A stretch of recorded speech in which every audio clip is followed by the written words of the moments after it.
ਪੁਨਰ ਜਨਮ ਦੀਆਂ ਬਹੁਤ ਸਾਰੀਆਂ ਸਟੋਰੀਆਂ ਅਸੀਂ ਸੋਸ਼ਲ ਮੀਡੀਆ 'ਤੇ ਸੁਣ ਰਹੇ ਹਾਂ ਕਿ ਇੱਕ ਬੱਚਾ ਦੱਸ ਰਿਹਾ ਹੈ ਕਿ ਇਸ ਤੋਂ ਪਿਛਲੇ ਜਨਮ ਦੇ ਵਿੱਚ ਉਹਦੇ ਨਾਲ ਕੀ ਹੋਇਆ ਸੀ, ਕਿੱਥੇ ਉਹ ਰਹਿੰਦਾ ਸੀ, ਕਿਵੇਂ ਉਹਦੀ ਮੌਤ ਹੋਈ ਸੀ। ਤਰਕਸ਼ੀਲ ਲੋਕਾਂ ਦਾ ਇਸ ਸੰਬੰਧ ਵਿੱਚ ਕੀ ਕਹਿਣਾ ਹੈ, ਵਿਗਿਆਨਕ ਨਜ਼ਰੀਏ ਨਾਲ ਉਹ ਇਸ ਗੱਲ ਨੂੰ ਕਿਵੇਂ ਸਿੱਧ ਕਰਦੇ ਨੇ ਕਿ ਇਹ ਪੁਨਰ ਜਨਮ ਸੱਚਾਈ ਨਹੀਂ ਹੈ ਬਲਕਿ ਇਹ ਇੱਕ ਮਿਥਿਹਾਸ ਹੈ। ਹੁਣ ਬੱਚੇ ਨੂੰ ਕੀ ਪਤਾ ਹੈਗਾ, ਉਹ ਜਦੋਂ ਕਿਸੇ ਪਿੰਡ ਦਾ ਨਾਮ ਲੈਂਦਾ ਕਿ ਮੈਂ ਫਲਾਣੇ ਪਿੰਡ ਦਾ, ਇੱਕ ਪਰਿਵਾਰ ਦਾ ਨਾਮ ਲੈਂਦਾ ਫਰਮ ਫਲਾਣੇ ਪਰਿਵਾਰ 'ਚੋਂ, ਇਹ ਮੇਰਾ ਪਹਿਲਾ ਨਾਮ ਸੀ। ਉਹ ਕੱਲੀਆਂ ਚੀਜ਼ਾਂ ਉਹ ਬੱਚੇ ਦੇ ਮਾਂ-ਬਾਪ ਵੀ ਕਈ ਵਾਰ ਉਸ ਤੋਂ ਅਣਜਾਣ ਹੁੰਦੇ ਨੇ, ਉਸ ਪਿੰਡ ਦਾ ਨਾਮ ਵੀ ਉਹਨਾਂ ਨੇ ਸੁਣਿਆ ਨਹੀਂ ਹੁੰਦਾ, ਉਹਨਾਂ ਦੇ ਬਾਰੇ ਨਹੀਂ ਸੁਣਿਆ ਹੁੰਦਾ, ਉਹ ਚੀਜ਼ਾਂ ਬੱਚੇ ਤੱਕ ਕਿਵੇਂ ਪਹੁੰਚਦੀਆਂ ਕਿ ਅੱਜ ਤੱਕ ਕਦੇ ਕਿਸੇ ਦੇਖਿਆ, ਕਿਸੇ ਨੇ ਸੁਣਿਆ ਪੜ੍ਹਿਆ ਹੈਗਾ ਵੀ ਮਹਾਰਾਸ਼ਟਰ ਦਾ ਬੰਦਾ ਮਰ ਗਿਆ ਹੋਵੇ ਤੇ ਪੰਜਾਬ ਜਾ ਕੇ ਜੰਮ ਪਿਆ ਹੋਵੇ, ਉਹ ਜਾਂ ਗੁਜਰਾਤ ਦੇ ਵਿੱਚ ਮਤਲਬ ਜਿਹੜਾ ਹੈਗਾ ਉਹ ਬੰਦਾ ਮਰ ਗਿਆ, ਉਹਨੇ ਜਾ ਕੇ ਕੇਰਲਾ ਜਨਮ ਲੈ ਲਿਆ? ਨਹੀਂ ਹੋਇਆ ਕਦੀ ਵੀ ਇਹ। ਸਤਿ ਸ਼੍ਰੀ ਅਕਾਲ ਦੋਸਤੋ, ਮੈਂ ਹਰਦੇਵ ਕਮਲ ਤੇ ਅੱਜ ਆਪਾਂ ਗੱਲ ਕਰਾਂਗੇ ਦੋਸਤੋ ਪੁਨਰ ਜਨਮ ਦੀ। ਜੀ ਹਾਂ, ਪੁਨਰ ਜਨਮ ਦੀਆਂ ਬਹੁਤ ਸਾਰੀਆਂ ਸਟੋਰੀਆਂ ਅਸੀਂ ਸੋਸ਼ਲ ਮੀਡੀਆ 'ਤੇ ਸੁਣ ਰਹੇ ਹਾਂ ਕਿ ਇੱਕ ਬੱਚਾ ਦੱਸ ਰਿਹਾ ਹੈ ਕਿ ਇਸ ਤੋਂ ਪਿਛਲੇ ਜਨਮ ਦੇ ਵਿੱਚ ਉਹਦੇ ਨਾਲ ਕੀ ਹੋਇਆ ਸੀ, ਕਿੱਥੇ ਉਹ ਰਹਿੰਦਾ ਸੀ, ਕਿਵੇਂ ਉਹਦੀ ਮੌਤ ਹੋਈ ਸੀ। ਅਤੇ ਇਹ ਜਿਹੜਾ ਪੁਨਰ ਜਨਮ ਹੈ, ਸਾਡੇ ਹਾਲਾਂਕਿ ਧਰਮ ਗ੍ਰੰਥਾਂ ਦੇ ਵਿੱਚ ਪੁਨਰ ਜਨਮ ਦੀ ਗੱਲ ਕੀਤੀ ਜਾਂਦੀ ਹੈ, 84 ਲੱਖ ਜੂਨਾਂ ਦੀ ਗੱਲ ਕੀਤੀ ਜਾਂਦੀ ਹੈ, ਲੇਕਿਨ ਤਰਕਸ਼ੀਲ ਸੁਸਾਇਟੀ ਇਸ ਨੂੰ ਨਹੀਂ ਮੰਨਦੀ, ਤਰਕਸ਼ੀਲ ਲੋਕ ਇਸ ਨੂੰ ਨਹੀਂ ਮੰਨਦੇ। ਤਰਕਸ਼ੀਲ ਲੋਕਾਂ ਦਾ ਇਸ ਸੰਬੰਧ ਵਿੱਚ ਕੀ ਕਹਿਣਾ ਹੈ, ਵਿਗਿਆਨਕ ਨਜ਼ਰੀਏ ਨਾਲ ਉਹ ਇਸ ਗੱਲ ਨੂੰ ਕਿਵੇਂ ਸਿੱਧ ਕਰਦੇ ਨੇ ਕਿ ਇਹ ਪੁਨਰ ਜਨਮ ਸੱਚਾਈ ਨਹੀਂ ਹੈ ਬਲਕਿ ਇਹ ਇੱਕ ਮਿਥਿਹਾਸ ਹੈ। ਤਾਂ ਮੇਰੇ ਨਾਲ ਗੱਲਬਾਤ ਕਰਨ ਲਈ ਤਰਕਸ਼ੀਲ ਸੁਸਾਇਟੀ ਦੇ ਬੁਢਲਾਡਾ ਤੋਂ ਜਸਵੀਰ ਸਿੰਘ ਸੋਨੀ ਜੀ ਔਰ ਮਾਨਸਾ ਤੋਂ ਅੰਮ੍ਰਿਤ ਰਿਸ਼ੀ ਜੀ ਮੌਜੂਦ ਨੇ। ਆਪਾਂ ਕਰਾਂਗੇ ਇਹਨਾਂ ਨਾਲ ਗੱਲਬਾਤ ਕਿ ਇਹ ਪੁਨਰ ਜਨਮ ਨੂੰ ਲੈ ਕੇ ਕੀ ਸੋਚਦੇ ਨੇ ਅਤੇ ਇਸ ਚੈਲੰਜ ਨੂੰ ਕਬੂਲਦੇ ਹੋਏ ਇਹਨਾਂ ਦੇ ਕੀ ਜਵਾਬ ਨੇ ਅਤੇ ਕੀ ਇਹਨਾਂ ਦਾ ਕਹਿਣਾ। ਆਪਾਂ ਕਰਾਂਗੇ ਗੱਲਬਾਤ। ਸਭ ਤੋਂ ਪਹਿਲਾਂ ਜਸਵੀਰ ਸੋਨੀ ਜੀ ਮੇਰੇ ਨਾਲ ਨੇ, ਜਿਹੜੇ ਕਿ ਅਕਸਰ ਸਾਡੇ ਨਾਲ ਵੱਖ-ਵੱਖ ਵਿਸ਼ਿਆਂ 'ਤੇ ਗੱਲਬਾਤ ਕਰਦੇ ਰਹਿੰਦੇ ਨੇ। ਤਾਂ ਜਸਵੀਰ ਸੋਨੀ ਜੀ, ਕੀ ਕਹਿਣਾ ਚਾਹੋਗੇ ਮੁੱਢਲੇ ਰੂਪ 'ਚ ਆਪਾਂ ਅਗਰ ਗੱਲ ਕਰਦੇ ਹਾਂਗੇ, ਜਿਸ ਤਰ੍ਹਾਂ ਕਿ ਹੁਣ ਵੀ ਪੁਨਰ ਜਨਮ ਦੀਆਂ ਕੁਝ ਸਟੋਰੀਆਂ ਅਸੀਂ ਫੇਸਬੁੱਕ 'ਤੇ, ਸੋਸ਼ਲ ਮੀਡੀਆ ਦੇ ਹੋਰ ਪਲੇਟਫਾਰਮ 'ਤੇ ਦੇਖ ਰਹੇ ਹਾਂ ਕਿ ਇੱਕ ਬੱਚਾ ਦੱਸ ਰਿਹਾ ਕਿ ਇਸ ਤੋਂ ਪਿਛਲੇ ਜਨਮ ਦੇ ਵਿੱਚ ਉਹ ਇਹ ਸੀਗਾ, ਇਹ ਉਹਦਾ ਨਾਮ ਸੀਗਾ, ਇਹ ਉਹਦਾ ਪਿੰਡ ਸੀਗਾ, ਉਹਦੇ ਨਾਲ ਇਹ ਘਟਨਾ ਵਾਪਰੀ ਅਤੇ ਇੱਦਾਂ ਉਹਦੀ ਮੌਤ ਹੋ ਗਈ। ਕੀ ਕਹਿਣਾ ਤੁਹਾਡਾ? ਸਰ, ਤਰਕਸ਼ੀਲ ਸੁਸਾਇਟੀ ਪੰਜਾਬ ਇਸ ਗੱਲ ਨੂੰ ਜਿਹੜੀ ਇਹ ਰੱਦ ਕਰਦੀ ਹੈ, ਉਹਦੇ ਵਿੱਚ ਇੱਕ ਗੱਲ ਇਹ ਹੈਗਾ ਵੀ ਗੱਲ ਅਸੀਂ ਸਿਰਫ ਐਂ ਨਹੀਂ ਰੱਦ ਕਰਦੇ, ਅਸੀਂ ਉਸ ਗੱਲ ਦਾ ਬਦਲ ਵੀ ਦਿੰਦੇ ਹਾਂ, ਉਹਦੇ ਵਿੱਚ ਉਹਦਾ ਵਿਗਿਆਨਕ ਢੰਗ ਵੀ ਦਿੰਦੇ ਹਾਂ ਵੀ ਕਿਉਂ ਹੁੰਦਾ ਹੈਗਾ। ਅਸਲ ਦੇ ਵਿੱਚ ਕੀ ਹੈਗਾ, ਜਿਹੜੇ ਪੁਨਰ ਜਨਮ ਦੇ ਕੇਸ ਨੇ, ਜਿਵੇਂ ਤੁਸੀਂ ਇੱਕ ਬੱਚੇ ਦਾ ਕੀਤਾ ਹੈਗਾ, ਇੱਕ ਬੱਚਾ ਹੈਗਾ, ਇੱਕ ਬੇਟੀ ਹੈਗੀ ਹੈ, ਬੱਚੀ ਹੈ 13-14 ਸਾਲ ਦੀ, ਉਹਦਾ ਵੀ ਪੁਨਰ ਜਨਮ ਦੀ ਇੱਕ ਬਹੁਤ ਵਧੀਆ ਸੋਸ਼ਲ ਮੀਡੀਆ 'ਤੇ ਚੱਲ ਰਹੀ ਹੈ।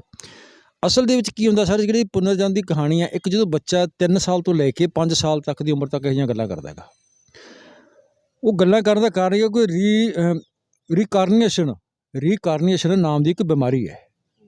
ਉਹ 3 ਸਾਲ ਤੋਂ ਲੈ ਕੇ 5 ਸਾਲ ਤੱਕ 6 ਸਾਲ ਤੱਕ ਬੱਚੇ ਨੂੰ ਹੁੰਦੀ ਹੈ। ਉਸ ਬਿਮਾਰੀ ਦੇ ਵਿੱਚ ਉਹਨੂੰ ਇੱਕ ਮਾਨਸਿਕ ਰੋਗ ਕਹਿ ਸਕਦੇ ਆ। ਉਸ ਬਿਮਾਰੀ ਦੇ ਵਿੱਚ ਫਿਰ ਉਹ ਬੱਚਾ ਇਹੋ ਜਿਹੀਆਂ ਗੱਲਾਂ ਕਰਨ ਲੱਗ ਜਾਂਦਾ ਹੈ ਅਤੇ ਵੀ ਮੈਂ ਪਿਛਲੇ ਜਨਮ ਦੀਆਂ, ਮਰਨ ਦੀਆਂ, ਅਗਲੇ ਜਨਮ ਦੀਆਂ ਉਹ ਗੱਲਾਂ ਕਰਨ ਲੱਗ ਜਾਂਦਾ ਹੈਗਾ। ਉਹਦੇ ਵਿੱਚ ਕੀ ਹੈ ਕਿ ਅੱਗੇ ਜਾ ਕੇ ਫਿਰ ਉਹਦੇ ਨਾਲ ਜਦੋਂ ਇਹੋ ਜਿਹੀਆਂ ਗੱਲਾਂ ਕਰਦਾ ਹੈਗਾ ਉਹ ਵੀ ਆਹ ਤਾਂ ਮੇਰਾ ਘਰ ਨਹੀਂ ਹੈ, ਇਹ ਮੇਰਾ ਮਾਂ-ਬਾਪ ਨਹੀਂ ਹੈ, ਮੇਰਾ ਮਾਂ-ਬਾਪ ਤਾਂ ਕਿਤੇ ਹੋਰ ਹੈ, ਜਾਂ ਮੇਰਾ ਘਰ ਤਾਂ ਕਿਤੇ ਹੋਰ ਹੈ, ਮੈਂ ਉੱਥੇ ਜਨਮ ਸੀਗਾ ਮੇਰਾ, ਮੈਂ ਦੁਬਾਰਾ ਮਤਲਬ ਜਨਮ ਲੈ ਲਿਆ, ਉਹ ਇੱਦਾਂ ਦੀਆਂ ਗੱਲਾਂ ਕਰਨ ਲੱਗ ਜਾਂਦਾ ਅਤੇ ਉਹ ਰੀਕਾਰਨੀਏਸ਼ਨ ਬਿਮਾਰੀ ਦੇ ਕਾਰਨ ਕਰਕੇ ਕਰਦਾ, ਉਹ ਮਾਨਸਿਕ ਰੋਗ ਦੇ ਕਾਰਨ। ਫਿਰ ਅੱਗੇ ਕੀ ਹੁੰਦਾ ਕਿ ਅੱਗੇ ਫਿਰ ਜਦੋਂ ਇਹ ਇੱਦਾਂ ਦੀ ਗੱਲਾਂ ਕਰਦਾ, ਹੈਰਾਨੀਜਨਕ ਗੱਲਾਂ ਨੇ ਸਾਡੇ ਸਮਾਜ ਵਾਸਤੇ, ਲੋਕਾਂ ਵਾਸਤੇ, ਤਾਂ ਜਦੋਂ ਉਹ ਗੱਲਾਂ ਦਾ ਪਿੱਛੇ ਨਾਲ ਜੁੜਦੇ ਨੇ, ਫਿਰ ਉਹਦੇ ਅੱਗੇ ਦੀ ਅੱਗੇ ਕੜੀ ਜੁੜਦੀ ਜਾਂਦੀ ਹੈ ਜੀ, ਉਹ ਉਸ ਥਾਂ ਨਾਲ, ਉਸ ਪਿੰਡ ਨਾਲ, ਉਹਨਾਂ ਨਾਲ ਅੱਗੇ ਜਾ ਕੇ ਅਤੇ ਅੱਗੇ ਜਾ ਕੇ ਫਿਰ ਉਹ ਜਿਹੜਾ ਉਹ ਮਾਂ-ਬਾਪ ਨੂੰ ਪਹਿਚਾਣ ਲਿਆ, ਉਹਨੇ ਆਪਦੇ ਭਰਾ ਨੂੰ ਪਹਿਚਾਣ ਲਿਆ, ਭਰਜਾਈ ਨੂੰ ਪਹਿਚਾਣ ਲਿਆ, ਤਾਂ ਉਹ ਸਾਰੀਆਂ ਗੱਲਾਂ ਚੱਲਦੀਆਂ ਰਹਿੰਦੀਆਂ ਨੇ। ਤਾਂ ਉਹ ਗੱਲਾਂ ਦੇ ਪਿੱਛੇ ਉਹ ਬੱਚਾ ਨਹੀਂ ਪਹਿਚਾਣਦਾ ਜਾ ਕੇ, ਬਲਕਿ ਉਹਦੇ ਨਾਲ ਵੀ ਇੱਕ ਜਿਹੜਾ ਹੈਗਾ ਮੀਡੀਏਟਰ ਹੁੰਦਾ ਵਿਚਾਲੇ, ਉਸ ਚੀਜ਼ ਨੂੰ ਕੜੀ ਦੇਣ ਵਾਸਤੇ। ਹੁਣ ਬੱਚੇ ਨੂੰ ਕੀ ਪਤਾ ਹੈਗਾ, ਉਹ ਜਦੋਂ ਕਿਸੇ ਪਿੰਡ ਦਾ ਨਾਮ ਲੈਂਦਾ ਕਿ ਮੈਂ ਫਲਾਣੇ ਪਿੰਡ ਦਾ, ਇੱਕ ਪਰਿਵਾਰ ਦਾ ਨਾਮ ਲੈਂਦਾ ਫਰਮ ਫਲਾਣੇ ਪਰਿਵਾਰ 'ਚੋਂ, ਇਹ ਮੇਰਾ ਪਹਿਲਾ ਨਾਮ ਸੀ, ਉਹ ਕੱਲੀਆਂ ਚੀਜ਼ਾਂ ਉਹ ਬੱਚੇ ਦੇ ਮਾਂ-ਬਾਪ ਵੀ ਕਈ ਵਾਰ ਉਸ ਤੋਂ ਅਣਜਾਣ ਹੁੰਦੇ ਨੇ, ਉਸ ਪਿੰਡ ਦਾ ਨਾਮ ਵੀ ਉਹਨਾਂ ਨੇ ਸੁਣਿਆ ਨਹੀਂ ਹੁੰਦਾ, ਉਹਨਾਂ ਦੇ ਬਾਰੇ ਨਹੀਂ ਸੁਣਿਆ ਹੁੰਦਾ, ਉਹ ਚੀਜ਼ਾਂ ਬੱਚੇ ਤੱਕ ਕਿਵੇਂ ਪਹੁੰਚਦੀਆਂ ਨੇ? ਉਹ ਬੱਚਾ ਚੀਜ਼ਾਂ ਤੱਕ ਇਸ ਤਰ੍ਹਾਂ ਪਹੁੰਚਦੀਆਂ ਕਿ ਜਿੱਥੋਂ ਤੱਕ ਕੇਸ ਹੁਣ ਤੱਕ ਤਰਕਸ਼ੀਲ ਸੁਸਾਇਟੀ ਨੇ ਬਹੁਤ ਸਾਰੇ ਕੇਸ ਪੁਨਰ ਜਨਮ ਦੇ ਸੁਲਝਾਏ ਹੈ, ਤਾਂ ਉਹਦੇ ਵਿੱਚੋਂ ਉਹ ਬੱਚੇ ਦੇ ਕੋਲ ਤੱਕ ਗੱਲ ਪਹੁੰਚ ਚੁੱਕੀ ਹੁੰਦੀ ਹੈ ਕਿਵੇਂ ਇੱਕ ਮੀਡੀਏਟਰ ਹੁੰਦਾ ਵਿਚਾਲੇ ਕੋਈ ਨਾ ਉਹਦਾ ਉਸ ਦਾ ਤੇ ਉਸ ਪਿੰਡ ਦੇ ਵਿਚਾਲੇ ਕੋਈ ਨਾ ਕੋਈ ਰਿਸ਼ਤੇਦਾਰੀ ਜਾਣ ਪਛਾਣ ਆਉਣ ਜਾਣ ਤੇ ਉਹ ਹੁੰਦੀ ਹੈਗੀ ਆ। ਉਹ ਜਦੋਂ ਬੱਚੇ ਕੋਲ ਗੱਲ ਕਰਦਾ ਵੀ ਫਲਾਣੇ ਪਿੰਡ ਦੇ ਵਿੱਚ ਫਲਾਣਾ ਬੰਦਾ ਤਾਂ ਯਾਰ ਉੱਥੇ ਨਾ ਐਕਸੀਡੈਂਟ ਬੱਸ ਥੱਲੇ ਆ ਕੇ ਮਰ ਗਿਆ ਸੀ, ਫਲਾਣਾ ਬੰਦਾ ਨਾ ਫਲਾਣੇ ਪਿੰਡ 'ਤੇ ਜਾਏ ਸੀਗਾ, ਫਲਾਣਾ ਦਾ ਉਹ ਕਰੰਟ ਲਾ ਕੇ ਮਰ ਗਿਆ ਸੀਗਾ, ਫਲਾਣਾ ਮੱਚ ਕੇ ਮਰ ਗਿਆ ਸੀਗਾ। ਉਹ ਜਿਹੜਾ ਰੀਕਾਰਨੀਏਸ਼ਨ ਬਿਮਾਰੀ ਦਾ ਮਰੀਜ਼ ਬੱਚਾ ਹੁੰਦਾ ਹੈ ਉਹ ਗੱਲਾਂ ਨੂੰ ਕੈਚ ਕਰ ਰਿਹਾ ਹੁੰਦਾ, ਜਦੋਂ ਕਿ ਆਮ ਤੌਰ 'ਤੇ ਸਾਡਾ ਸਮਾਜ ਦੇ ਸੋਚਿਆ ਜਾਂਦਾ ਯਾਰ ਬੱਚਾ ਛੋਟਾ ਬੱਚਾ ਇਹਨੂੰ ਕੀ ਪਤਾ ਗੱਲਾਂ ਦਾ, ਜਦੋਂ ਕਿ ਉਸ ਟਾਈਮ 'ਤੇ ਕੈਚ ਕਰਨ ਦੀ ਬੱਚੇ ਦੀ ਜਿਹੜੀ ਕਪੈਸਿਟੀ ਹੈਗੀ ਆ ਵੱਡੇ ਮਨੁੱਖ ਨਾਲੋਂ 100 ਗੁਣਾ ਜ਼ਿਆਦਾ ਹੈ। ਅਤੇ ਉਹਦੇ ਵਿੱਚ ਫਿਰ ਉਹ ਇਹੋ ਜਿਹੀਆਂ ਜਿਹੜੀਆਂ ਗੱਲਾਂ ਘਟਨਾਵਾਂ ਨੇ ਉਹ ਘਟਨਾਵਾਂ ਦੇ ਨਾਲ ਫਿਰ ਉਹ ਗੱਲਾਂ ਉਹਦੇ ਦਿਮਾਗ ਦੇ ਵਿੱਚ ਕੈਚ ਹੁੰਦੀਆਂ ਯਾਦ ਹੁੰਦੀਆਂ ਉਹਨਾਂ ਦੇ, ਉਹ ਜੋੜ ਲੈਂਦੇ ਵੀ ਫਲਾਣੇ ਸਾਲ ਜਦੋਂ ਉਹਨੂੰ ਦੇਖਿਆ ਵੀ ਫਲਾਣੇ ਪਿੰਡ ਦੇ ਵਿੱਚ ਜਿਵੇਂ ਹੁਣ ਆਪਾਂ ਕੇਸ ਆ ਰਿਹਾ ਕੁੜੀ ਦਾ, ਧੂਰੀ ਵਾਲੀ ਕੁੜੀ ਦਾ ਚੱਲ ਰਿਹਾ ਕੇਸ ਵੀ ਉਹ ਬੱਸ ਦੇ ਥੱਲੇ ਆ ਕੇ ਮਰੀ ਹੈ। ਤਾਂ ਉਹਦੇ ਵਿੱਚ ਵੀ ਉਹ ਜਿੱਥੋਂ ਤੱਕ ਜਿਹੜੇ ਅਸੀਂ ਤਾਂ ਉਹਦੇ ਵਿੱਚ ਹੀ ਦੇਖਿਆ ਹੈਗਾ, ਵੀਡੀਓ ਦੇ ਵਿੱਚ ਹੀ ਦੇਖਿਆ ਹੈਗਾ, ਤਾਂ ਉਹਦੇ ਵਿੱਚ ਵੀ ਇੱਕ ਉੱਥੋਂ ਦੇ ਪਿੰਡ ਦੀ ਕੁੜੀ ਉਹਨਾਂ ਦੇ ਪਿੰਡ ਵਿਆਹੀ ਹੋਈ ਹੈ,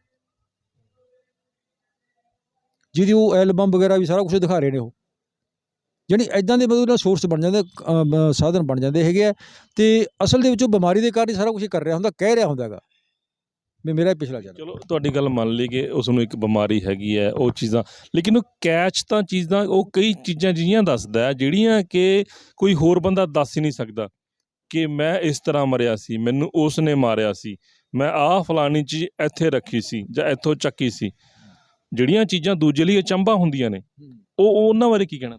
ਹਾਂ, ਜਿਹੜੇ ਕੇਸਾਂ 'ਚ ਅਸੀਂ ਪੜਤਾਲ ਕੀਤੀ ਹੈ ਉੱਥੋਂ ਸਾਨੂੰ ਇਹੀ ਲਿਖਿਆ ਵੀ ਉਹ ਬੱਚੇ ਨੇ ਨਹੀਂ ਕਿਹਾ ਗਾ, ਬੱਚੇ ਨੂੰ ਕਹਾਇਆ ਗਿਆ।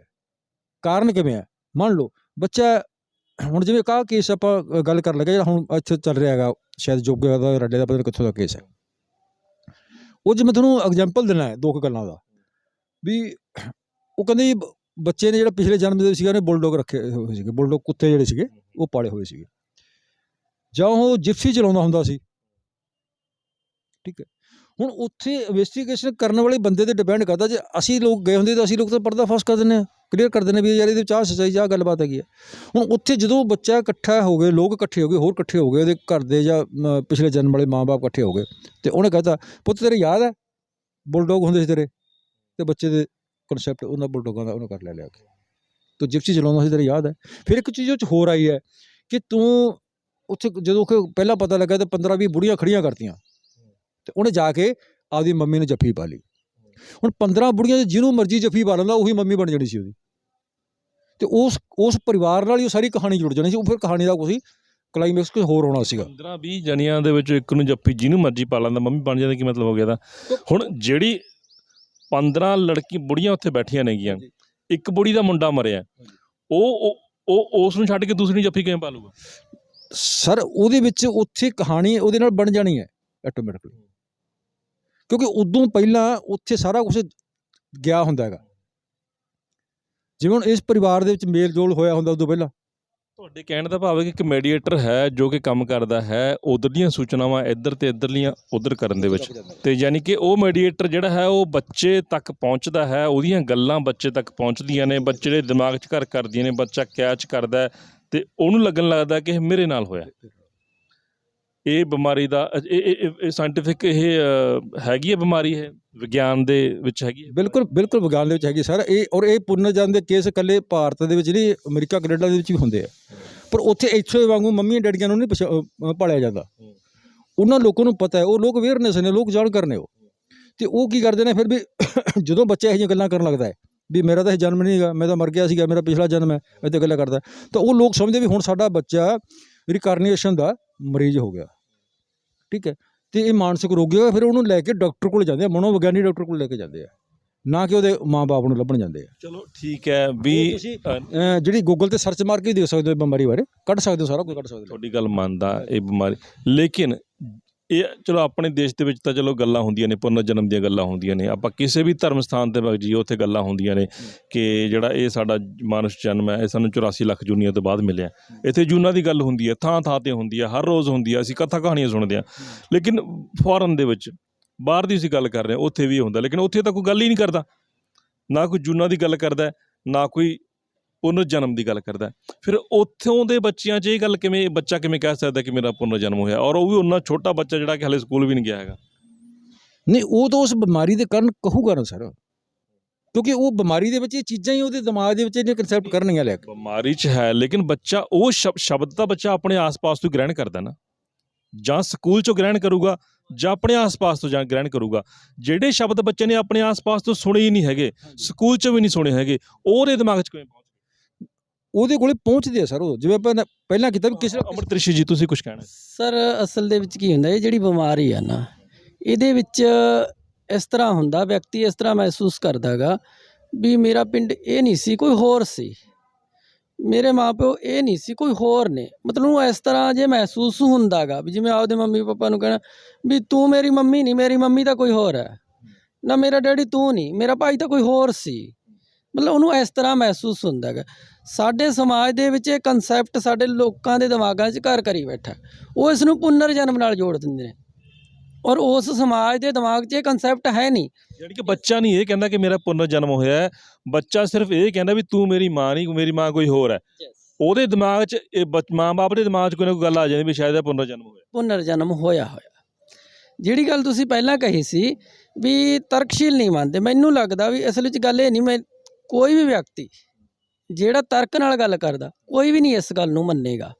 ਕਿਉਂਕਿ ਤੁਸੀਂ ਧੂਰੀ ਵਾਲੇ ਕੇਸ ਦੇ ਵਿੱਚ ਹੀ ਜਿਹੜਾ ਅੱਜ ਕੱਲ੍ਹ ਫਲੈਸ਼ ਹੋ ਰਿਹਾ, ਉਹਦੇ ਵਿੱਚ ਹੀ ਤੁਸੀਂ ਦੇਖੋ ਵੀ ਆਪਾ ਵਿਰੋਧੀ ਗੱਲਾਂ ਸਾਹਮਣੇ ਆ ਰਹੀਆਂ ਨੇ। ਹੁਣ ਤੁਸੀਂ ਇੱਕ ਕੋਈ ਵੀ ਸੱਚੀ ਘਟਨਾ ਨੂੰ ਤੁਸੀਂ ਉਹਦਾ 100 ਵਾਰ ਜ਼ਿਕਰ ਕਰੋ, ਉਹ ਸੱਚ ਹੀ ਰਹੂਗੀ। ਔਰ ਜਿਹੜਾ ਕੁਛ ਕਾਲਪਨਿਕ ਹੋਊਗਾ ਉਹਨੂੰ ਜੇ ਤੁਸੀਂ ਵਾਰੀ ਰਿਪੀਟ ਕਰੀ ਜਾਓਗੇ, ਉਹਦੇ ਵਿੱਚ ਫਰਕ ਪੈਂਦਾ ਜਾਊ। ਜਿਵੇਂ ਮੈਂ ਉਦਾਹਰਨ ਤੌਰ ਤੇ ਕਹਾਂ, ਘੜੀ ਦੀ ਗੱਲ, ਉਹਦੇ ਵਿੱਚ ਸਾਡੇ ਸਾਹਮਣੇ 2 ਵੀਡੀਓ ਆਈਆਂ। ਇੱਕ ਵੀਡੀਓ ਦੇ ਵਿੱਚ ਉਹ ਬੱਚਾ ਕਹਿੰਦਾ ਹੈਗਾ, ਉਹ ਗੁੜੀਆ ਕਹਿੰਦੀ ਆ ਵੀ ਜਿਹੜੀ ਘੜੀ ਆ ਉਹ ਮਤਲਬ ਮੇਰੀ ਫੋਟੋ ਦੇ ਪਿੱਛੇ ਪਈ ਸੀ। ਔਰ ਇੱਕ ਵੀਡੀਓ ਦੇ ਪਿੱਛੇ ਇਹ ਜ਼ਿਕਰ ਆਉਂਦਾ ਵੀ ਉਹਦਾ ਭਰਾ ਬੱਚੀ ਦਾ ਕਹਿ ਰਿਹਾ ਹੈਗਾ ਵੀ ਜਿਹੜੀ ਉਹ ਘੜੀ ਸੀ ਉਹ ਬਾਬੇ ਦੀ ਫੋਟੋ ਦੇ ਪਿੱਛੇ ਪਈ ਸੀ। ਆਪਾ ਵਿਰੋਧੀ ਗੱਲ ਇਹ ਹੋ ਗਈ। ਦੂਸਰੀ ਤੁਸੀਂ ਦੇਖੋ ਵੀ ਸਾਡੇ ਸਮਾਜ ਮੁਤਾਬਕ, ਸਾਡੇ ਗ੍ਰੰਥਾਂ ਮੁਤਾਬਕ ਇਹ ਗੱਲ ਆਉਂਦੀ ਹੈਗੀ ਵੀ ਜਿਹੜੀ ਆਤਮਾ ਗੀ, ਪਹਿਲੀ ਗੱਲ ਤਾਂ ਇਹ ਕਹਿੰਦੇ ਨੇ ਵੀ ਜਦੋਂ ਕੋਈ ਵਿਅਕਤੀ ਮਰ ਜਾਂਦਾ, ਉਹ ਧਰਮਰਾਜ ਕੋਲੇ ਜਾਂਦਾ, ਉੱਥੇ ਲੇਖਾ ਜੋਖਾ ਹੁੰਦਾ ਤੇ ਉਹਨੂੰ ਜਾਂ ਤਾਂ ਮਤਲਬ ਉਧਰ ਨਰਕਾਂ ਵਾਲੇ ਪਾਸੇ ਭੇਜ ਦਿੰਦੇ ਨੇ ਜਾਂ ਸਵਰਗਾਂ ਵਾਲੇ ਪਾਸੇ। ਪਹਿਲਾ ਸਵਾਲ ਤਾਂ ਇਹ ਵੀ ਉਹ ਆਤਮਾ ਵਾਪਸ ਕਿਵੇਂ ਆ ਗਈ। ਦੂਸਰਾ, ਹੁਣ ਇੱਕ ਕਨਸੈਪਟ ਸਾਡੇ ਸਮਾਜ ਦੇ ਵਿੱਚ ਹੋਰ ਆ, 84 ਲੱਖ ਜੂਨਾਂ ਵਾਲਾ। ਹੁਣ 84 ਲੱਖ ਜੂਨਾਂ ਦਾ ਇਹ ਹੁੰਦਾ ਵੀ ਅੱਜ ਵਿਅਕਤੀ ਮਰ ਗਿਆ, ਕੱਲ੍ਹ ਨੂੰ ਕਿਸੇ ਹੋਰ ਜੂਨੀ ਦੇ ਵਿੱਚ ਉਸਨੇ ਪੈ ਜਾਣਾ, ਕੱਲ੍ਹ ਨੂੰ ਮਰ ਗਿਆ, ਪਰਸੋਂ ਨੂੰ ਹੋਰ। ਹੁਣ ਇਸ ਬੱਚੀ ਦਾ 3 ਸਾਲ ਦਾ ਜਿਹੜਾ ਹੈਗਾ ਗੈਪ ਹੈ, ਉਹ 3 ਸਾਲ ਬੱਚੀ ਨੇ ਕੀ ਕੀਤਾ, ਕੋਈ ਹੋਰ ਜੂਨੀਆਂ 'ਚ, ਜੇ ਤਾਂ ਕੋਈ ਹੋਰ ਜੂਨੀਆਂ 'ਚ ਉਹ ਬਦਲਦੀ ਰਹੀ ਤਾਂ ਉਸ ਨੂੰ ਸਿਰਫ ਉਹੀ ਉਸ ਤੋਂ ਪਿਛਲੀ ਜਿਹੜੀ ਜਸਟ ਜੂਨੀ ਸੀ ਉਸੇ ਦਾ ਪਤਾ ਹੋਣਾ ਚਾਹੀਦਾ ਸੀ, 3 ਸਾਲ ਪਹਿਲਾਂ ਵਾਲੀ ਦਾ ਨਹੀਂ। ਜਾਂ ਫਿਰ ਉਹ 3 ਸਾਲ, ਯਾਨੀ ਕਿ ਇੱਥੇ ਅਗਰ ਤੁਸੀਂ ਇਹ ਕਹਿਣਾ ਚਾਹੁੰਦੇ ਹੋ ਕਿ ਜਿਹੜੀ 84 ਲੱਖ ਜੂਨਾਂ ਦੀ ਗੱਲ ਕੀਤੀ ਜਾਂਦੀ ਹੈ, ਇੱਕ ਬੰਦਾ ਜਿਹੜਾ ਜਨਮ ਤਾਂ ਲੈਂਦਾ ਕਿ ਉਹਨੂੰ 84 ਲੱਖ ਹੋਰ ਜੂਨੀਆਂ 'ਚ ਆਉਣਾ ਪੈਂਦਾ ਸਾਡੇ ਸਮਾਜ ਮੁਤਾਬਕ। ਸਾਡੇ ਸਮਾਜ ਅਗਰ ਉਹ ਸੱਚ ਹੈਗਾ ਤਾਂ 84 ਲੱਖ ਜੂਨੀਆਂ ਭੁਗਤਣ ਦੇ ਲੱਗੇ ਘੱਟੋ ਘੱਟ ਵੀ ਸਮਾਂ ਬਹੁਤ ਲੱਗਣਾ ਚਾਹੀਦਾ, ਵੀ ਇੰਨੀ ਜਲਦੀ ਉਹਨੇ ਦੂਸਰੀ ਮਨੁੱਖ ਜਨਮ ਕਿਵੇਂ ਲੈ ਲਿਆ। ਜੀ ਹਾਂਜੀ ਜੀ, ਤਾਂ ਇਹ ਤਾਂ ਚਲੋ ਆਪਣੇ ਪੁਰਾਤਨ ਗ੍ਰੰਥਾਂ ਦੀ ਗੱਲ ਹੋ ਗਈ। ਗ੍ਰੰਥਾਂ ਦੇ ਵਿੱਚ ਇਹ ਗੱਲਾਂ ਕਹੀਆਂ ਜਾਂਦੀਆਂ ਨੇ ਕਿ 84 ਲੱਖ ਜੂਨਾਂ ਤੋਂ ਬਾਅਦ ਮਨੁੱਖ ਜਨਮ ਮਿਲਦਾ, ਉਸ ਤੋਂ ਪਹਿਲਾਂ ਬੰਦੇ ਨੂੰ ਕੋਈ ਹੋਰ ਜੂਨਾਂ ਭੁਗਤਣੀਆਂ ਪੈਂਦੀਆਂ ਨੇ। ਚਲੋ ਤਰਕਸ਼ੀਲ ਸੁਸਾਇਟੀ ਇਸ ਨੂੰ ਨਹੀਂ ਮੰਨਦੀ, ਤੁਸੀਂ ਕਿਵੇਂ ਬਿਆਨ ਕਰਨਾ ਚਾਹੋਗੇ ਇਸ ਨੂੰ?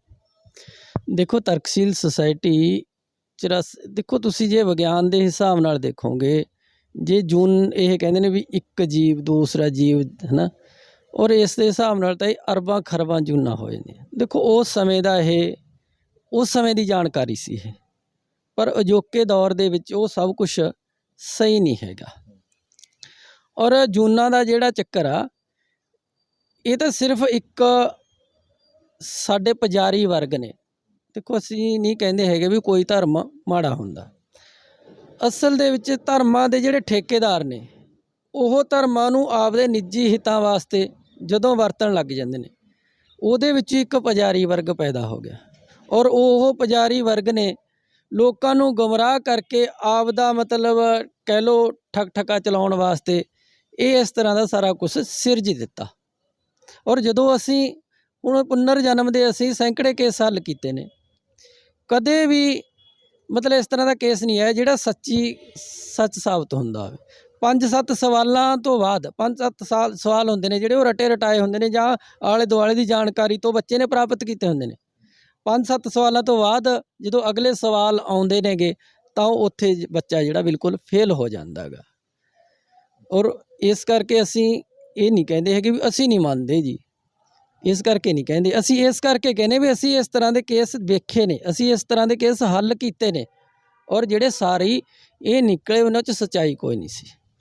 ਜਾਣੀ ਕਿ ਤੁਹਾਡੇ ਕਹਿਣ ਦਾ ਭਾਵ ਕਿ ਹਾਲਾਂਕਿ ਸਾਡੇ ਜਿਹੜੇ ਧਰਮ ਨੇ ਉਹ ਇਨਸਾਨ ਦੀ ਬਿਹਤਰੀ ਲਈ ਬਣਾਏ ਗਏ ਸੀ ਸਾਡੇ ਗੁਰੂਆਂ ਪੀਰਾਂ ਪੈਗੰਬਰਾਂ ਵੱਲੋਂ, ਲੇਕਿਨ ਉਹਨਾਂ ਨੂੰ ਜਿਹੜੇ ਮੰਨਣ ਵਾਲੇ, ਉਹਨਾਂ ਨੂੰ ਅੱਗੇ ਵਧਾਉਣ ਵਾਲੇ, ਜਿਸ ਤਰ੍ਹਾਂ ਕਿ ਤੁਸੀਂ ਨਾਮ ਦਿੱਤਾ ਕਿ ਧਰਮ ਦੇ ਉਹ ਠੇਕੇਦਾਰ, ਉਹ ਵਰਗ ਜਿਹੜਾ ਹੈ ਉਹ ਲੋਕਾਂ ਦਾ ਸ਼ੋਸ਼ਣ ਕਰਦਾ ਹੈ, ਉਹ ਇਸ ਨੂੰ ਆਪਣੇ ਹਿੱਤ ਲਈ ਵਰਤਦਾ ਹੈ। ਹਾਲਾਂਕਿ ਜੋ ਅਗਰ ਆਪਾਂ 284 ਲੱਖ ਜੂਨ ਦੀ ਗੱਲ ਕਰ ਲਈਏ, ਚਲੋ ਆਪਾਂ ਅਗਰ ਇਹਨਾਂ ਦੇ ਮੁਤਾਬਕ ਮੰਨ ਲਈਏ ਕਿ 84 ਲੱਖ ਜੂਨ ਨਹੀਂ ਹੁੰਦੀ, ਅਗਰ ਧਰਮ ਦੇ ਮੁਤਾਬਕ ਮੰਨ ਲਈਏ 84 ਲੱਖ ਜੂਨ ਹੁੰਦੀ ਹੈ, ਤਾਂ ਬੰਦੇ ਨੂੰ ਕਿਉਂ ਡਰਾਇਆ ਜਾਂਦਾ 84 ਲੱਖ ਜੂਨ ਕਰਕੇ? ਤਾਂ ਕਿ ਬੰਦਾ ਚੰਗੇ ਕਰਮ ਕਰੇ, ਮਾੜੇ ਕਰਮ ਨਾ ਕਰੇ। ਅਤੇ ਜਦੋਂ ਬੰਦਾ ਚੰਗੇ ਕਰਮ ਕਰੂਗਾ ਤਾਂ ਉਹਦੀ ਆਪਣੀ ਜੂਨ ਸੁਧਰਨੀ ਹੈ, ਉਹਦਾ ਆਪਣਾ ਜੀਵਨ ਵਧੀਆ ਹੋਣਾ ਹੈ।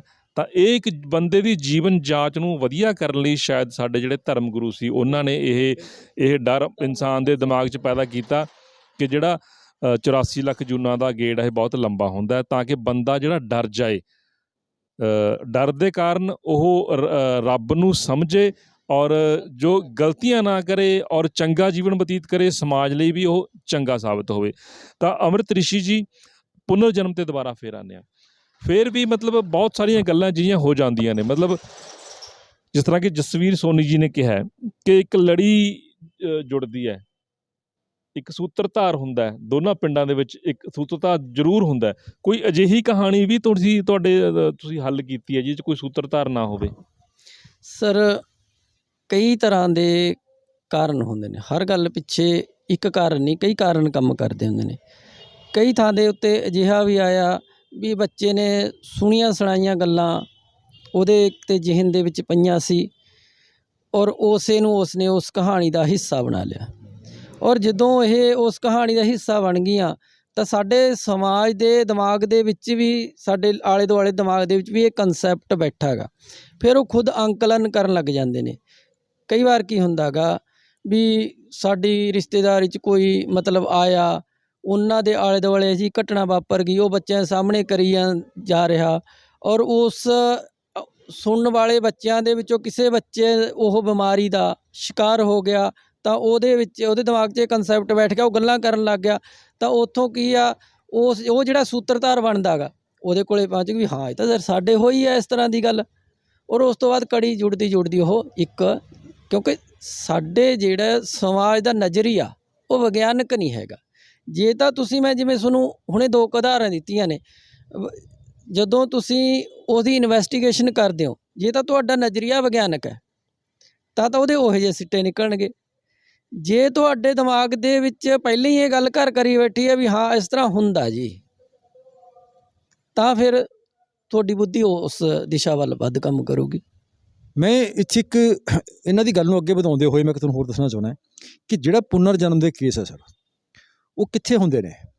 ਕਿ ਅੱਜ ਤੱਕ ਕਦੇ ਕਿਸੇ ਨੇ ਸੁਣਿਆ ਪੜ੍ਹਿਆ ਹੈਗਾ ਵੀ ਮਹਾਰਾਸ਼ਟਰ ਦਾ ਬੰਦਾ ਮਰ ਗਿਆ ਹੋਵੇ ਅਤੇ ਪੰਜਾਬ ਜਾ ਕੇ ਜੰਮ ਪਿਆ ਹੋਵੇ ਉਹ, ਜਾਂ ਗੁਜਰਾਤ ਦੇ ਵਿੱਚ ਮਤਲਬ ਜਿਹੜਾ ਹੈਗਾ ਉਹ ਬੰਦਾ ਮਰ ਗਿਆ, ਉਹਨੇ ਜਾ ਕੇ ਕੇਰਲਾ ਜਨਮ ਲੈ ਲਿਆ? ਨਹੀਂ ਹੋਇਆ ਕਦੇ ਵੀ ਇਹ ਜਾ ਕੇ। ਫਿਰ ਕੀ ਹੈ, ਜਦੋਂ ਹੁਣ ਜਿਹੜੀ ਆਤਮਾ ਵਾਲਾ ਜਿਹੜਾ ਕਨਸੈਪਟ ਜਿਵੇਂ ਰਿਸ਼ੀ ਜੀ ਨੇ ਦੱਸਿਆ ਹੈਗਾ, ਆਤਮਾ ਤਾਂ ਫਿਰ ਕਿਤੇ ਵੀ ਜਾ ਸਕਦੀ ਹੈ, ਫਿਰ ਕੀ ਉਹ ਪੁਨਰ ਜਨਮ ਵਾਲੀ ਕਹਾਣੀ ਬੋਲੂਗਾ? ਅਕਸਰ ਦੇ ਵਿੱਚ ਕੀ ਹੁੰਦਾ ਕਿ ਇਹ ਉੱਥੇ ਸਿਰਫ ਇੱਕ ਜ਼ਿਲ੍ਹੇ ਦੇ ਅੰਦਰ 30, 40, 50 ਕਿਲੋਮੀਟਰ ਦੇ ਫਾਸਲੇ ਦੇ ਵਿੱਚ ਹੀ ਪੁਨਰ ਜਨਮ ਹੁੰਦੇ ਆ ਜੀ। ਕਦੇ ਵੀ ਤੁਸੀਂ ਇਹ ਨਹੀਂ ਪੜ੍ਹੋਗੇ ਵੀ ਜਿਹੜਾ ਸੀਗਾ ਗੁਜਰਾਤ ਵਾਲਾ ਜਿਹੜਾ ਸੀਗਾ ਮਹਾਰਾਸ਼ਟਰ ਜਾ ਕੇ ਪੈਦਾ ਹੋ ਗਿਆ, ਗੁਜਰਾਤ ਵਾਲਾ ਗੁਜਰਾਤ 'ਚ ਹੀ ਪੈਦਾ ਹੋਊਗਾ, ਮਹਾਰਾਸ਼ਟਰ ਵਾਲਾ ਮਹਾਰਾਸ਼ਟਰ 'ਚ ਹੀ ਪੈਦਾ ਹੋਊਗਾ। ਕਿਉਂਕਿ ਉਹ ਕਹਾਣੀ ਜਿਹੜੀ ਉੱਥੇ ਦੇ ਦਾਇਰੇ 'ਚ ਘੁੰਮਦੀ ਹੁੰਦੀ। ਜਿਵੇਂ ਮੈਂ ਤੁਹਾਨੂੰ ਸਟਾਰਟਰ 'ਚ ਕਿਹਾ ਹੈਗਾ ਵੀ ਮੀਡੀਏਟਰ ਇੱਕ ਵਿਚਾਲੇ ਹੁੰਦਾ ਹੈਗਾ, ਇੱਕ ਉਹ ਘਟਨਾ ਹੁੰਦੀ ਹੈ, ਕੋਈ ਬੱਚੇ ਦੀ ਬਿਮਾਰੀ ਦੇ ਕਾਰਨ ਚੱਲਿਆ ਹੁੰਦਾ ਹੈਗਾ ਜੀ, ਅਤੇ ਨਾ ਹੀ ਉਹ ਇਹੋ ਜਿਹੀ ਕੋਈ ਵਿਸ਼ੇਸ਼ ਆ ਕੇ ਬੋਲਦਾ ਹੈਗਾ। ਇਹਦੇ ਵਿੱਚ ਵੀ ਸਾਡੀ ਇੱਕ ਸ਼ਰਤ ਵੀ ਰੱਖੀ ਹੋਈ ਹੈ, ਸਾਡੇ ਸੰਵਿਧਾਨ ਦੇ ਵਿੱਚ ਜਿਹੜੇ 23 ਸ਼ਰਤਾਂ, ਸਾਡੀ ਇੱਕ ਸ਼ਰਤ ਵੀ ਹੈਗੀ ਹੈ ਕਿ ਪੁਨਰ ਜਨਮ ਦੇ ਤੌਰ 'ਤੇ ਅਨੋਖੀ ਭਾਸ਼ਾ ਬੋਲ ਕੇ ਬਣਾਓ। ਹੁਣ ਆਪਾਂ ਜਿਵੇਂ ਬੋਲੀ ਦੀ ਗੱਲ ਕਰਦੇ ਹਾਂ, ਬੋਲੀ ਤਾਂ ਆਪਣੇ ਬਲ ਜਾਂਦੀ, ਆਪਣੇ ਇੱਥੇ ਸਾਰਾ 9 ਕਿਲੋਮੀਟਰ ਹੈਗਾ ਦਿਆਲਪੁਰ ਹੈ, ਉਹਨਾਂ ਦੀ ਬੋਲੀ ਕੀ ਹੈ ਅਤੇ ਆਪਣੀ ਬੋਲੀ ਕੀ ਹੈ? 9 ਕਿਲੋਮੀਟਰ ਹੀ ਜਾ ਕੇ ਬੋਲੀ ਬਦਲ ਗਈ। ਅਤੇ ਫਿਰ ਜਿਹੜਾ ਉਹ 30 ਕਿਲੋਮੀਟਰ 35 ਕਿਲੋਮੀਟਰ ਜਾਂ 50 ਕਿਲੋਮੀਟਰ 'ਤੇ ਆ ਕੇ ਜਨਮ ਲਿਆ, ਉਹ ਪਿਛਲੀ ਭਾਸ਼ਾ ਵਾਲੀ ਬੋਲੀ ਦੀ ਗੱਲ ਕਰਕੇ ਦਿਖਾਵੇ, ਨਹੀਂ ਕਰੂਗਾ ਉਹ। ਅੱਛਾ, ਇੱਕ ਚੀਜ਼ ਹੋਰ ਦੱਸੋ, ਜਿਸ ਤਰ੍ਹਾਂ ਕਿ ਤੁਸੀਂ ਮਾਨਸਿਕ ਰੋਗਾਂ ਦੇ ਐਕਸਪਰਟ ਹੈਗੇ ਹੋ, ਤਰਕਸ਼ੀਲ ਸੁਸਾਇਟੀ ਦੇ ਵਿੱਚ ਤੁਹਾਨੂੰ ਮਾਨਸਿਕ ਰੋਗਾਂ ਦਾ ਡਿਪਾਰਟਮੈਂਟ ਦਿੱਤਾ ਹੈ, ਤੁਸੀਂ ਉਹਨਾਂ ਦੇ ਹੱਲ ਕਰਦੇ ਹੈਗੇ ਹੋ, ਤਾਂ ਇਹ ਵੀ ਇੱਕ ਤਰ੍ਹਾਂ ਦਾ ਮਾਨਸਿਕ ਰੋਗ ਹੀ ਹੈ। ਇਸ ਦੇ ਵਿੱਚ ਜਿਹੜੇ ਤੁਹਾਡੇ ਕੋਲ ਕੇਸ ਹੁਣ ਤੱਕ ਆਏ ਨੇ, ਉਹਨਾਂ ਦਾ ਤੁਸੀਂ ਇੱਕ ਤਰ੍ਹਾਂ ਦਾ ਪਰਦਾਫਾਸ਼ ਜਦੋਂ ਸ਼ਬਦ ਯੂਜ਼ ਕਰਦੇ ਹੋ, ਉਸ ਤੋਂ ਬਾਅਦ 'ਚ ਫਿਰ ਕਦੇ ਬੱਚੇ ਨੇ ਕਦੇ ਇਹ ਗੱਲ ਮੰਨੀ ਹੈ ਕਿ ਹਾਂ ਮੈਂ ਇੱਦਾਂ ਹੀ ਇਹਦਾ ਸ਼ਿਕਾਰ ਸੀਗਾ? ਨਹੀਂ, ਬੱਚੇ ਨੇ ਨਹੀਂ ਇੱਦਾਂ ਦੀ ਗੱਲ ਮੰਨੀ। ਐਕਚੁਅਲੀ ਅਸੀਂ ਉਹ ਬੱਚੇ ਨੂੰ ਥੋੜ੍ਹਾ, ਉਹਨੂੰ ਪਰਿਵਾਰ ਨੂੰ ਇੱਕ ਜ਼ਰੂਰ ਸੁਝਾਅ ਦੇ ਕੇ ਆਉਂਦੇ ਵੀ ਭਾਈ ਇਸ ਬਿਮਾਰੀ ਦਾ ਸ਼ਿਕਾਰ ਹੈ, ਡਾਕਟਰ ਕੋਲ ਲੈ ਜਾਓ, ਕਿਉਂਕਿ ਇਹਦਾ ਇਲਾਜ ਡਾਕਟਰ ਕੋਲ ਹੈ। ਅਤੇ ਅਸਲ ਦੇ ਵਿੱਚ ਤਾਂ ਉਸ ਤੋਂ ਬਾਅਦ ਉਹ ਕਹਾਣੀ ਦਾ ਮਤਲਬ ਜਿਵੇਂ ਕਹਿੰਦੇ ਵੀ ਦੀ ਐਂਡ ਹੀ ਹੋ ਗਿਆ, ਉਸ ਤੋਂ ਬਾਅਦ ਕਹਾਣੀ ਖਤਮ ਹੀ ਹੋ ਗਈ ਉਹ। ਅਤੇ ਜਦੋਂ 7-8 ਸਾਲ ਦਾ ਬੱਚਾ, 10 ਸਾਲ ਦਾ ਬੱਚਾ ਚਲਿਆ ਹੋ ਗਿਆ, 10 ਸਾਲ ਤੋਂ ਬਾਅਦ ਸਾਰਾ ਕੁਛ ਹੀ ਭੁੱਲ ਜਾਂਦਾ, ਉਹਦੇ ਕੁਛ ਹੀ ਯਾਦ ਨਹੀਂ ਹੁੰਦਾ ਵੀ ਮੈਂ ਕੀ ਕਿਹਾ ਸੀਗਾ, ਕੀ ਕਰਿਆ ਸੀ, ਕੀ ਮੇਰਾ ਪੁਨਰ ਜਨਮ ਸੀ, ਕੀ ਸੀਗਾ। 10 ਸਾਲ ਤੋਂ 11 ਸਾਲ ਤੋਂ ਬਾਅਦ ਬੱਚਾ ਆਟੋਮੈਟਿਕਲੀ ਭੁੱਲ ਜਾਂਦਾ।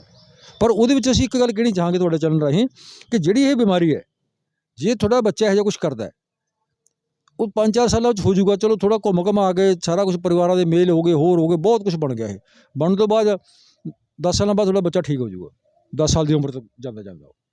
ਪਰ ਇਹ ਬਿਮਾਰੀ ਕਦੇ ਨਾ ਕਦੇ ਉਹਦੀ ਬਾਕੀ ਦੀ ਲਾਈਫ ਦੇ ਵਿੱਚ ਆ ਕੇ ਕਿਤੇ ਨਾ ਕਿਤੇ ਫਿਰ ਅਟੈਕ ਕਰੂਗੀ। ਆਪਾਂ ਦੇਖਦੇ ਨਾ ਜਿਹੜੇ ਲੋਕ ਫਿਰਦੇ ਹੁੰਦੇ ਨੇ ਮੈਂਟਲੀ ਅਪਸੈਟ ਹੋਏ ਵੇ, ਇਹ ਉੱਥੇ ਜਾ ਕੇ ਫਿਰ ਪਤਾ ਨਹੀਂ ਕਿੱਥੇ ਜਾ ਕੇ ਬਿਮਾਰੀ ਨੇ ਅਟੈਕ ਕਰਨਾ। ਇੱਦਾਂ ਦਾ ਕੇਸ ਆਇਆ ਸਾਹਮਣੇ? ਸਾਡੇ ਨਹੀਂ ਦੇਖਣ ਦੇ ਵਿੱਚ ਆਇਆ, ਲੇਕਿਨ ਇਸ ਬਿਮਾਰੀ ਦੇ ਵਿੱਚੋਂ ਜਿਹੜੀ ਸਾਡਾ ਸਟੱਡੀ ਜਿਹੜਾ ਅਧਿਐਨ ਹੈਗਾ, ਹੁਣ ਮੈਂ ਸਪੈਸ਼ਲ ਨਾ ਇਹਦੇ ਵਿੱਚ ਜਾ ਕੇ ਗੂਗਲ 'ਤੇ ਜਾ ਕੇ ਮੈਂ ਕਾਫੀ ਰਿਸਰਚ ਕੀਤਾ, ਕਾਫੀ ਕੱਢਿਆ ਪਿਛਲੇ 3-4 ਦਿਨਾਂ ਤੋਂ ਜਦੋਂ ਇਹ ਕੇਸ ਵਾਸਤੇ ਲਿਆ ਕੇ ਹੈਗਾ। ਤਾਂ ਉਹਦੇ ਵਿੱਚ ਵੀ ਹੈ ਵੀ ਇਹ ਜਾ ਕੇ ਅੱਗੇ ਜਾ ਕੇ ਫਿਰ ਜਿਹੜਾ ਹੈਗਾ, ਇੱਕ ਸਾਡੇ ਡਾਕਟਰ ਨੇ ਵਿਗਿਆਨੀ ਵੀ ਹੈਗਾ ਅਤੇ ਡਾਕਟਰ ਵੀ ਹੈਗਾ ਰਾਜਕੁਮਾਰ ਬਾਂਸਲ ਜੀ, ਉਹਦੇ ਨਾਲ ਮੇਰੀ ਕੱਲ੍ਹ ਪਰਸੋਂ 2-3 ਦਿਨ ਇਸ ਵਿਸ਼ੇ 'ਤੇ ਬੜੀ ਲੰਬੀ ਚੌੜੀ ਗੱਲ ਹੋਈ ਹੈ। ਮਨੋ ਰੋਗਾਂ ਦੇ ਮਾਹਰ ਨੇ ਉਹ, ਅਤੇ ਉਹਦਾ ਸਾਰਾ ਨਿਚੋੜ ਜਿਹੜਾ ਨਿਚੋੜ ਇਹ ਨਿਕਲਦਾ ਵੀ ਅੱਗੇ ਜਾ ਕੇ ਵੀ ਇਸ ਨੂੰ ਸਮੱਸਿਆ ਖੜੀ ਹੋ ਸਕਦੀ ਹੈ। ਅਤੇ ਅਸੀਂ ਤੁਹਾਡੇ ਚੈਨਲ ਦੀ ਇੱਕੋ ਗੱਲ ਕਹਿਣੀ ਚਾਹੁੰਦੇ ਹਾਂ ਵੀ ਜਦੋਂ ਤੁਹਾਡਾ ਬੱਚਾ ਕੁਛ ਇਹੋ ਜਿਹਾ ਕੁਛ ਕਰਦਾ ਹੈਗਾ ਵੀ ਆ ਮੇਰੇ ਮੰਮੀ ਪਾਪਾ ਨਹੀਂ ਆ, ਮੇਰੇ ਮਤਲਬ ਘਰ ਨਹੀਂ ਗਾ, ਮੇਰਾ ਬਾਹਰ ਨਹੀਂ ਗਾ, ਜਾਂ ਮੇਰਾ ਪੁਨਰ ਜਨਮ ਹੋਇਆ, ਜਾਂ ਮੇਰਾ ਜਨਮ ਕੋਈ ਪਹਿਲਾਂ ਸੀਗਾ, ਤਾਂ ਉਹਨੂੰ ਤੁਸੀਂ ਇਸ ਚੱਕਰ 'ਚ ਉਲਝਾਉਣ ਦੇ ਬਜਾਏ ਮਨੋਵਿਗਿਆਨੀ ਡਾਕਟਰ ਕੋਲ ਲੈ ਕੇ ਜਾਓ। ਇਹਦਾ ਅਸਲੀ ਜਿਹੜਾ ਹੱਲ ਹੈਗਾ। ਅਤੇ ਜਿਹੜਾ ਪੁਨਰ ਜਨਮ ਹੈਗਾ ਜਾਂ ਇਹ ਜਿਹੜੀ ਕਹਾਣੀਆਂ ਨੇ, ਅਸੀਂ ਸੈਂਕੜੇ ਕੇਸ ਸੁਲਝਾਏ ਨੇ। ਬਾਕੀ ਰਹੀ ਇਹਨਾਂ ਕੇਸਾਂ ਦੀ ਗੱਲ, ਚਾਹੇ ਮਾਨਸਾ ਵਾਲਾ ਕੇਸ ਹੈ ਅਤੇ ਚਾਹੇ ਉਹ ਜਿਹੜਾ ਧੂਰੀ ਵਾਲਾ ਕੇਸ ਹੈ, ਅਸੀਂ ਤੁਹਾਡੇ ਚੈਨਲ ਰਾਹੀਂ ਇਹੀ ਗੱਲ ਕਰਦੇ ਹੈਗੇ ਹਾਂ ਵੀ ਭਾਈ ਸਾਨੂੰ ਤੁਸੀਂ ਮੌਕਾ ਦਿਓ। ਹਾਲਾਂਕਿ ਉੱਥੇ ਇਹ ਵੀ ਸਾਨੂੰ ਪਿੱਛੇ ਜਿਹੇ ਆਇਆ, ਇੱਕ ਵੀਡੀਓ 'ਚ ਆਏਗਾ ਵੀ ਜਿਹੜਾ ਧੂਰੀ ਵਾਲਾ ਹੈਗਾ ਉਹ ਕਹਿੰਦਾ ਵੀ ਜਿਹੜਾ ਤਰਕ ਦੀ ਗੱਲ ਕਰਨ ਵਾਲੇ ਲੋਕ ਹੈ ਅਤੇ ਉਹ ਤਾਂ ਸਾਡੇ ਕੋਲ ਆਉਣ ਹੀ ਨਾ। ਹੁਣ ਉਹਦੇ ਪਿੱਛੇ ਉਹਨਾਂ ਦਾ ਕੀ ਰੀਜ਼ਨ ਹੈਗਾ, ਕੀ ਕਾਰਨ ਹੈਗਾ, ਤਾਂ ਉਹਨਾਂ ਨੂੰ ਪਤਾ ਹੋਊਗਾ, ਠੀਕ ਹੈ। ਪਰ ਅਸੀਂ ਕਹਿੰਦੇ ਵੀ ਸਾਨੂੰ ਤੁਸੀਂ ਉਹਦਾ ਜਿਹੜਾ ਇਨਵੈਸਟੀਗੇਸ਼ਨ ਕਰਨ ਦਾ ਸਮਾਂ ਦਿਓ, ਅਸੀਂ 2 ਘੰਟੇ ਦਾ ਉਹਦਾ ਸੱਚ ਜਿਹੜਾ ਦੁੱਧ ਦਾ ਦੁੱਧ, ਪਾਣੀ ਦਾ ਪਾਣੀ ਛਾਣ ਦਿਆਂਗੇ, ਸੱਚਾਈ ਕੀ ਹੈ। ਅੱਛਾ, ਤੁਸੀਂ ਦੱਸਿਆ ਕਿ ਇਸ ਤਰੀਕੇ ਨਾਲ ਵੱਡੀ ਉਮਰ ਦੇ ਵਿੱਚ ਜਾ ਕੇ ਵੀ ਦੁਬਾਰਾ ਉਹਨੂੰ ਪਰੇਸ਼ਾਨੀ ਆ ਸਕਦੀ, ਤਾਂ ਕੀ ਸਲਾਹ ਦੇਣਾ ਚਾਹੋਗੇ ਅਗਰ ਕਿਸੇ ਨੂੰ ਇਹ ਸਮੱਸਿਆ ਹੈਗੀ ਹੈ? ਅਤੇ ਇਹ ਉਹਨੂੰ ਸਾਰਾ ਅਸੀਂ ਸਲਾਹ ਦੇਣਾ ਚਾਹਾਂਗੇ ਕਿ ਉਸ ਬੱਚੇ ਨੂੰ, ਜੇ ਤੁਹਾਡਾ ਬੱਚਾ ਇਹੋ ਜਿਹੀ ਕੁਝ ਗੱਲਬਾਤ ਕਰਦਾ ਹੈ ਵੀ ਆ ਮੇਰੇ ਮੰਮੀ ਪਾਪਾ ਨਹੀਂ ਹੈ, ਮੇਰਾ ਘਰ ਨਹੀਂ ਹੈ, ਮੇਰਾ ਤਾਂ ਪਹਿਲਾਂ ਜਨਮ ਹੋਇਆ ਸੀਗਾ, ਮੇਰਾ ਪੁਰਾਣੇ ਦਾ ਜਨਮ ਹੋਇਆ ਸੀਗਾ, ਮੇਰਾ ਦੁਬਾਰਾ ਜਨਮ ਲਿਆ ਗਾ, ਜੇ ਇਹੋ ਜਿਹੀਆਂ ਗੱਲਾਂ ਕਰਦਾ ਹੈ ਤਾਂ ਮਨੋਵਿਗਿਆਨੀ ਮਾਹਰ ਡਾਕਟਰ ਕੋਲ ਲੈ ਕੇ ਜਾਓ, ਉਹਦਾ ਡਾਕਟਰੀ ਇਲਾਜ ਕਰਾਓ। ਅਤੇ ਵੈਸੇ ਵੀ ਉਹਨੇ ਬੱਚੇ ਨੇ 5 ਸਾਲ ਬਾਅਦ 6 ਸਾਲਾਂ ਬਾਅਦ ਆਪਣੇ ਆਪ ਠੀਕ ਹੋ ਜਾਣਾ ਹੁੰਦਾ ਹੈਗਾ। ਤਾਂ ਦੋਸਤੋ, ਤੁਸੀਂ ਜਾਣਿਆ ਕਿ ਪੁਨਰ ਜਨਮ ਜਿਹੜਾ ਹੈਗਾ ਇਹ ਇੱਕ ਵਿਗਿਆਨਕ ਤੌਰ 'ਤੇ ਅਗਰ ਉਸਦਾ ਵਿਸ਼ਲੇਸ਼ਣ ਕੀਤਾ ਜਾਵੇ ਤਾਂ ਇਹ ਕੋਈ ਬਿਮਾਰੀ ਹੈਗੀ ਆ ਜਿਹਦੇ ਨਾਲ ਬੱਚਾ ਅਜਿਹੀਆਂ ਗੱਲਾਂ ਕਰਦਾ। ਤਾਂ ਪੁਨਰ ਜਨਮ ਕੋਈ ਕੁਛ ਨਹੀਂ ਹੁੰਦਾ, ਇਹ ਸਿਰਫ ਇੱਕ ਮਾਨਸਿਕ ਰੋਗਾਂ ਦੇ ਨਾਲ ਸੰਬੰਧਿਤ ਹੀ ਬਿਮਾਰੀ ਹੈਗੀ ਹੈ। ਤਾਂ ਇਸ ਵਿਸ਼ੇ 'ਤੇ ਅੰਮ੍ਰਿਤ ਰਿਸ਼ੀ ਅਤੇ ਜਸਵੀਰ ਸੋਨੀ ਜੀ ਨੇ ਕਾਫੀ ਕੀਮਤੀ ਜਾਣਕਾਰੀ ਦਿੱਤੀ। ਇਹਨਾਂ ਦੋਨਾਂ ਦਾ ਬਹੁਤ ਬਹੁਤ ਸ਼ੁਕਰੀਆ। ਮਿਲਦੇ ਹਾਂ ਅਗਲੀ ਵੀਡੀਓ 'ਚ, ਤਦ ਤੱਕ ਲਈ ਸਤਿ ਸ਼੍ਰੀ ਅਕਾਲ।